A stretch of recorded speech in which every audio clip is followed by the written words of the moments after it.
shekarar na fi son sha ɗakin mijina. Azumin wannan shekarar kwanaki sha ɗakin mijinki.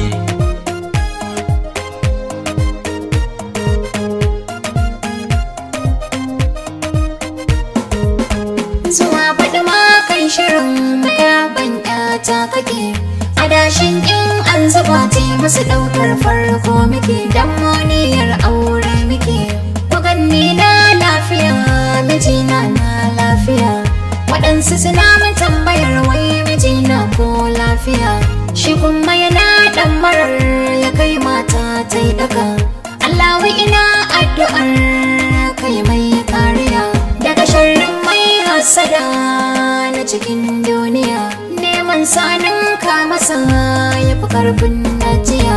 Dan na san burinsa ne ya kai mata ta yi ɗaka. Ya gana zo mai ɗaka. Ni ban kushe ban fallasa, ni ke min haka. Ki haƙuri ni ma ne haka, mi haƙuri mu duka. Insha Allah wancan watan amarya ta zo maka. Kai da gida ma hanya nake rufe sarraka. Kyawun nema ai ajiya, ni ma ana zaka. Wurin da nake kekin sani a cikin zo min daka. So ne ke saka girkin miji mata ce daka. Ni ko abin da na san zan miki wanke-wanke da sharar daka. Ba ni guje miki kekin sani ya mace me kyau haka. Ni ba na san cuta miki, ke ma karki haka. Ke ma karki haka.